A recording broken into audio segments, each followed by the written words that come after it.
welcome you to White Sulphur Springs, West Virginia, where college basketball comes your way from the second annual Greenbrier tip-off with the first of two games today as the unbeaten South Carolina Gamecocks out of the SEC battle the 3-1 Butler Bulldogs from the Big East.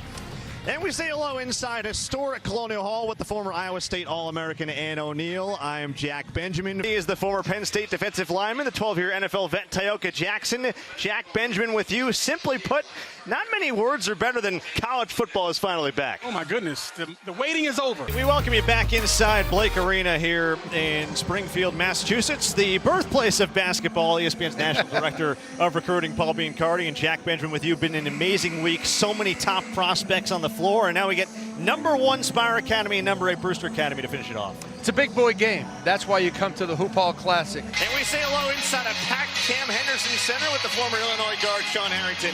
I'm Jack Benjamin. So A-State has won 7 straight.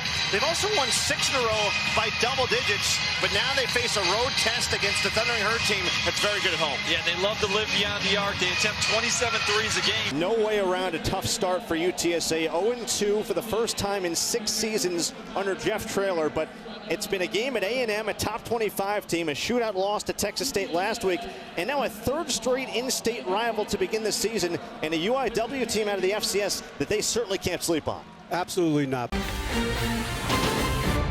It's a chilly Sunday in Austin as we welcome you in for a top 5 showdown in the SEC where the 5th-ranked Texas Longhorns try to sweep the 3rd-ranked Georgia Bulldogs.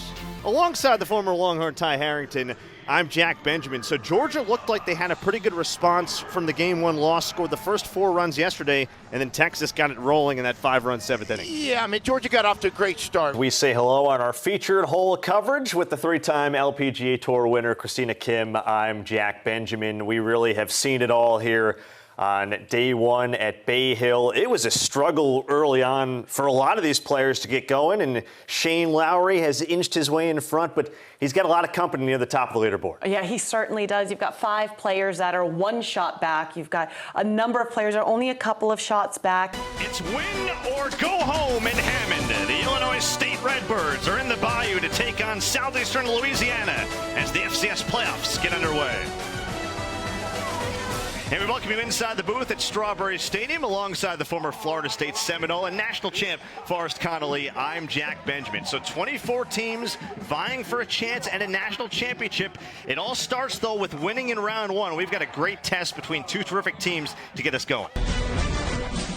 You're watching the American Conference on ESPN, where it's homecoming in New Orleans for the Tulane Green Wave, who are hoping to stay in the hunt for a conference championship and a potential berth to the college football playoff, as the Green Wave welcome in the Florida Atlantic Owls, who need 2 wins to secure bowl eligibility.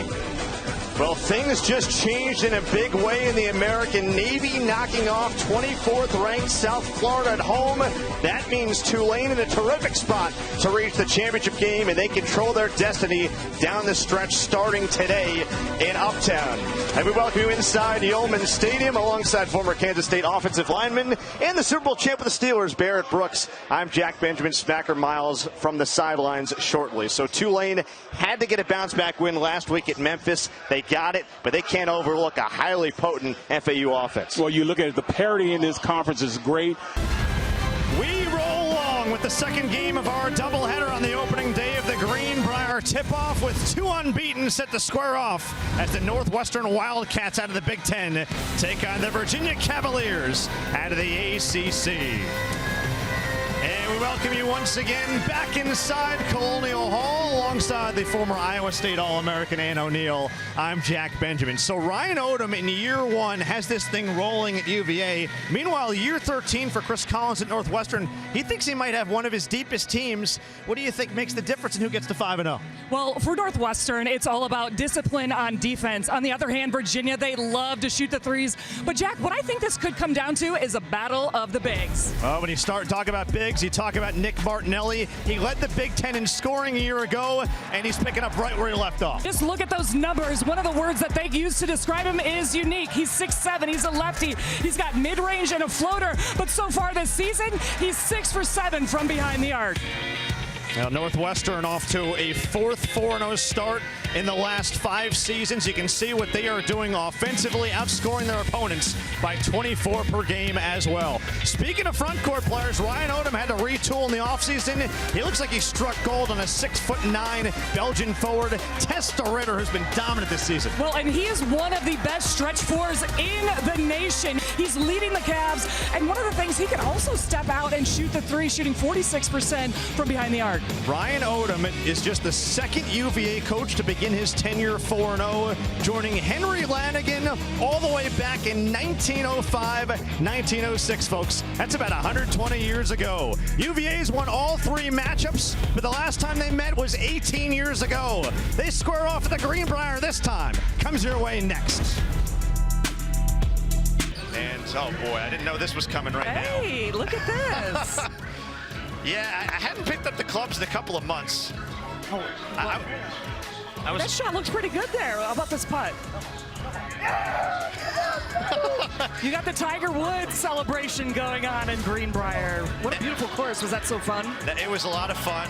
It's an incredible golf course. They have hosted the Ryder Cup. They've hosted some of the best there. I can tell you that Bryson DeChambeau's course record of 58 was only in danger for my front 9. And that's certainly not for the entire 18. But by the way, that fist pump, any golfer can relate to this. That's the fist pump you make on the 10th hole when you haven't made a single putt all day. You're already a bunch over par. Hey, don't short yourself. That looks pretty good from here.